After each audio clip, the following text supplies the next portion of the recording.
नमस्कार दोस्तों, मेरा नाम है राहुल यादव और आप सभी का स्वागत है आज की स्पेशल वीडियो में।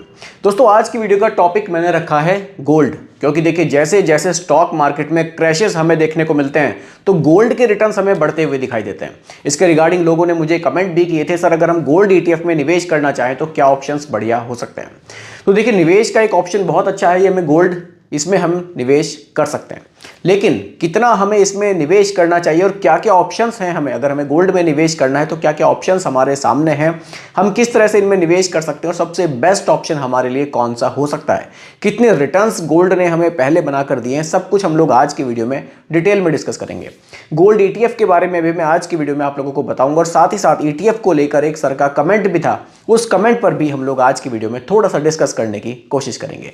तो वीडियो है आपके लिए बहुत ही ज्यादा इंफॉर्मेटिव, बहुत ही ध्यान से देखिएगा और समझिएगा। देखिए दोस्तों, जब हम गोल्ड में निवेश करने का प्लान करते हैं तो कुछ ऑप्शंस हमारे सामने आते हैं और सबसे पहले आते हैं ज्वेलरी की तरफ कि अगर गोल्ड में निवेश करना है तो ज्वेलरी सबसे बढ़िया ऑप्शन है, ऐसा हम मानते हैं। लेकिन देखिए, अगर आप ज्वेलरी में निवेश करते हैं, अगर आप उसको यूज कर रहे हैं तो अलग बात है, लेकिन अगर आप उसको इन्वेस्टमेंट पर्पस सोचते हैं कि मैं ज्वेलरी में निवेश कर दूं, ज्वेलरी खरीद के घर में रख लूं, तो शायद वो आपको उतने बढ़िया रिटर्न्स बनाकर नहीं दे पाएगा जितने आपको मिलने चाहिए थे। कारण क्या है, जब आप ज्वेलरी खरीदते हैं तब आपको GST भी पे करना होता है और तब आपको उसके मेकिंग चार्जेस भी पे करने होते हैं। तो ये इन्वेस्टमेंट के रूप में अगर आप देखेंगे ज्वेलरी खरीदना, तो ये बढ़िया ऑप्शन नहीं है। अगर आप इसको कंपेयर करके देखेंगे डिजिटली गोल्ड से तो ये काफ़ी नुकसान का सौदा आपके लिए हो सकता है। लेकिन अगर आपको शौक है ज्वेलरी पहनने का, आप उसको यूज़ कर रहे हैं कि ठीक है मैं 10 साल के लिए खरीद रहा हूँ लेकिन मैं उसको यूज़ भी कर रहा हूँ, तो ये फिर मेरे लिए एक बड़ी ऑप्शन है। लेकिन ज़बरदस्ती यूज़ करना भी हमारे लिए ठीक नहीं है कि ये नहीं कि मुझे ज़बरदस्ती हाँ गोल्ड खरीदना ही और मैं इसको ज़बरदस्ती पहनूंगा। देखिए, एक लिमिट होती है। ठीक है, मैंने एक दो चीज़ अपने यूज़ करने के लिए गोल्ड की खरीद ली, लेकिन मैं अपने इन्वेस्टमेंट को अब उससे थोड़ा सा अलग रखूंगा। गोल्ड में इन्वेस्ट करूंगा लेकिन ज्वेलरी में नहीं करूंगा। कारण है GST भी जा रहा है और ऊपर से मेकिंग चार्जेस भी जाते हैं। तो अगर मैं प्लान करता हूं ठीक है मेरे को ज्वेलरी नहीं खरीदनी है, मेरे को जितनी खरीदनी थी मैंने खरीद ली है, उसके अलावा मैं अलग जगह निवेश करूंगा, लेकिन मुझे गोल्ड में ही करना है। सेकंड ऑप्शन आता है, हम गोल्ड कॉइन्स में भी निवेश कर सकते हैं। लेकिन इसमें निवेश करने से क्या होगा, ज्वेलरी के मुकाबले थोड़ा सा हमें सस्ता पड़ेगा। सस्ता क्यों पड़ेगा, GST तो हमें यहाँ भी पे करना होगा, लेकिन यहाँ मेकिंग चार्जेस हमें ज्वेलरी के मुकाबले थोड़े से कम पे करने होंगे। लेकिन जिस तरह से हमें ज्वेलरी के लिए थोड़ा सा सेफ्टी इशू आ सकता है, ठीक उसी तरह से कॉइन्स को लेकर भी थोड़ा सा सेफ्टी इशू आ सकता है, यानी कि इसको संभाल कर रखने की जिम्मेदारी भी आपकी खुद की होगी। लेकिन इन दोनों ऑप्शंस के अलावा अगर हमें गोल्ड में ही निवेश करना है तो क्यों ना हम डिजिटल गोल्ड में निवेश करें। देखिए, डिजिटल गोल्ड में निवेश करके आप किस तरह से अपने पैसे को बढ़ा सकते हैं उसको समझिए। डिजिटली गोल्ड में क्या होगा, कुछ कंपनियां होती हैं जो आपको डिजिटली गोल्ड प्रोवाइड करती हैं, आप ऐप्स के थ्रू या डायरेक्टली उस पर निवेश कर सकते हैं। वहां से आपको एक सर्टिफिकेट मिल जाएगा कि आपने इतना गोल्ड खरीद लिया है, तो वो कंपनी आपके पैसे से गोल्ड खरीद कर उसको अपने पास सेफ रखती है, यानी कि जो आपका गोल्ड है उसकी जिम्मेदारी टोटली उनकी है। लेकिन वो भी आपको कैसे होगा, देखिए जब वो कंपनी आपके लिए गोल्ड खरीद रही है उसकी सेफ्टी भी रखेगी, तो वहां भी कुछ चार्जेस आपसे लिए जाएंगे, तो यहां भी थोड़ा सा आपको गोल्ड महंगा पड़ेगा। लेकिन एक और ऑप्शन पर मैं बात करूंगा जिसको हम कहते हैं गोल्ड ETF, इसमें भी आप निवेश कर सकते हैं। गोल्ड ETF में निवेश करना, अगर आपको गोल्ड में ही निवेश करना है तो वो आपको सबसे सस्ता पड़ता है। सस्ता क्यों पड़ता है, वहाँ एक्सपेंस रेशियो बहुत कम है और आप उसको मार्केट टाइम में जो भी आपको लाइव NAV मिल रही है उस पर आप उसको खरीद सकते हैं और उस पर ही आप उसको बेच भी सकते हैं। यानी कि टोटली जो भी कंट्रोल होगा वो आपके ही हाथ में होगा, सिर्फ आपको एक डीमैट अकाउंट की जरूरत वहाँ पड़ने वाली है। तो गोल्ड ETF पर अब मैं आता हूँ, उस पर बात करते हैं। देखिए, साथ ही साथ गोल्ड ETF से पहले एक सवाल भी सर का था, उस पर भी थोड़ा सा हम लोग बात करेंगे, क्योंकि ETF के ऊपर ही वीडियो बनाई है तो ETF को लेकर सवाल था तो उसको समझना जरूरी है। देखिए, साथ साथ एक चीज़ और आप ध्यान में रखिएगा कि आप अपने पोर्टफोलियो को डाइवर्सिफाइड अगर करना चाहते हैं गोल्ड के थ्रू कि हाँ गोल्ड भी मुझे अपने पोर्टफोलियो में रखना है, तो कोशिश कीजिए 10 से लेकर 15% तक ही रहे, उससे ज़्यादा आप अपने पोर्टफोलियो में गोल्ड को शामिल ना करें, क्योंकि बहुत ज़्यादा गोल्ड को भी अगर आप अपने पोर्टफोलियो में रखेंगे तो ये बहुत ज़्यादा रिटर्न्स को बनाने में आपकी हेल्प नहीं करेगा। कारण है, डाइवर्सिफाइड पोर्टफोलियो में आपका बड़ा पोर्शन एक इक्विटी में होना ज़रूरी है, क्योंकि जो अच्छे रिटर्न्स हैं वो हमें इक्विटी से ही मिलते हैं। हालांकि रिस्क थोड़ा सा रहता है, लेकिन लॉन्ग टाइम में हमने देखा है कि अच्छे रिटर्न्स बनाने के लिए अगर हम डाइवर्सिफाइड पोर्टफोलियो बना रहे हैं तो 10 से 15% का जो गोल्ड है वो हमारे पोर्टफोलियो में सफिशिएंट है। ठीक है, आइए बात करते हैं। देखिए, जो मैं आपको कमेंट के बारे में बता रहा था, एक सर का कमेंट था इन्होंने 2 ETF में पूछा है कि कौन सा बढ़िया रहेगा। एक इन्होंने ये रखा है मोतीलाल ओसवाल का नैस्डैक 100 है और एक मीरा एसेट का S&P टॉप 50 है। ये दोनों ही देखिए सर, ये जो दोनों ETF हैं, ये दोनों ETF आपके पैसे को अमेरिका की जो कंपनियां हैं उन्हीं में निवेश करेंगे, ठीक है। अब देखिए दोनों ही जो ETFs हैं वो आपके पैसे को टॉप मोस्ट कंपनियों में निवेश करेंगे, जहां लिक्विडिटी को लेकर समस्या आपको नहीं देखने को मिलेगी। यानी कि आप का जो खरीद रहे हैं इनको, आप कभी भी उसको इजीली बेच पाएंगे, क्योंकि बड़ी कंपनियों में निवेश कर रहे हैं तो लिक्विडिटी को लेकर दिक्कत नहीं आएगी, क्योंकि सबसे बड़ा जो पॉइंट है ETF में वो लिक्विडिटी का ही होता है।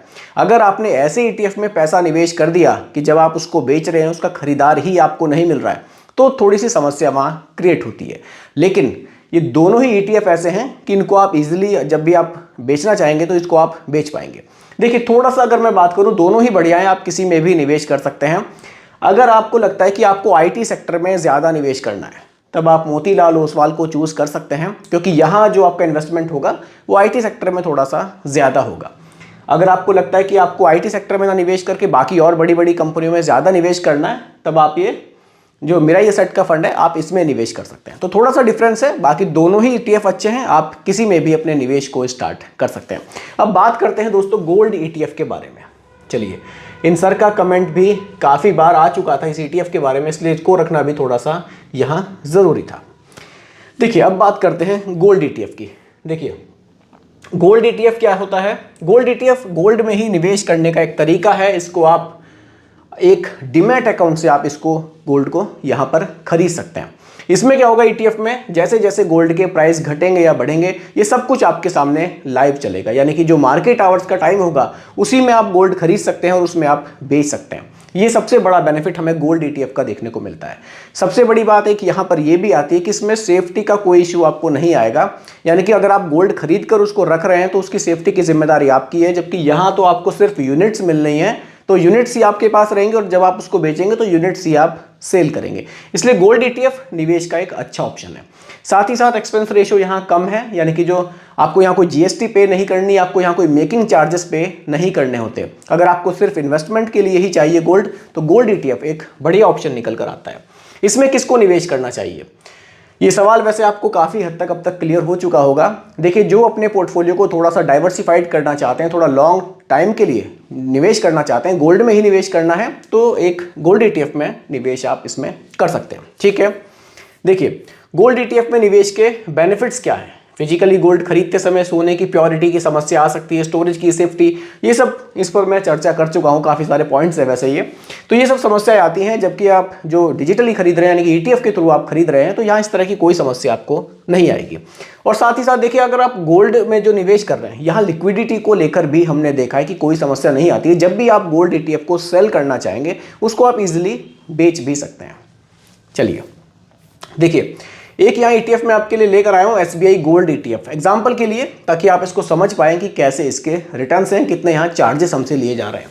एक्सपेंस रेशियो 0.73% का है, यानी कि जो एक्सपेंस रेशियो है, जो खर्चा आपसे लिया जा रहा है, वो सिर्फ यहाँ 0.73% का चार्ज किया जा रहा है। 6,573 करोड़ का AUM है। ऐसा एक ऑप्शन आपके लिए मैं लेकर आया हूँ एग्जाम्पल के लिए, जिसका AUM अच्छा हो, जिसमें ज़्यादा लोग निवेश कर रहे हों। तो SBI का जो गोल्ड ETF इसमें एक्सपेंस रेशियो कम है और साथ ही साथ जो फंड साइज है, जो AUM है, वो काफ़ी बढ़िया हमें देखने को मिल रहा है। काफ़ी पैसा लोग इस फंड में निवेश इस ETF में कर रहे हैं। देखिए रिटर्न्स पर अगर मैं बात करूं, पिछले एक महीने में 8.8 है, पिछले 3 महीने में 13.93 है और पिछले एक साल के जो रिटर्न्स हैं वो 36.82% के रहे हैं। यानी कि इस गोल्ड ETF ने जो रिटर्न्स हैं वो 36% से ज़्यादा हमें बनाकर दिए हैं। तो देखिए गोल्ड ETF भी निवेश का एक बहुत ही बढ़िया तरीका हमें देखने को मिलता है। अगर आप अपने पोर्टफोलियो को डाइवर्सिफाइड करना चाहते हैं, उसमें थोड़ा सा गोल्ड में आप निवेश करना चाहते हैं, लेकिन कोशिश कीजिएगा 10 से 15% तक ही रखें, उससे ज़्यादा गोल्ड को रखना शायद आपके लिए उतना प्रॉफिटेबल ना हो पाए। तो गोल्ड ETF एक बढ़िया ऑप्शन है, आप इसमें निवेश की शुरुआत कर सकते हैं। तो दोस्तों यही आज की वीडियो का टॉपिक था। उम्मीद करता हूँ कि टॉपिक आपको पसंद आया होगा। बाकी रिकमेंडेशन नहीं है, सिर्फ एजुकेशनल पर्पस वीडियो आप लोगों के लिए बनाई गई है। वीडियो पसंद आई हो लाइक शेयर ज़रूर कीजिएगा और अगर आप चैनल पर नए हैं इसको भी सब्सक्राइब आप ज़रूर कीजिएगा। धन्यवाद।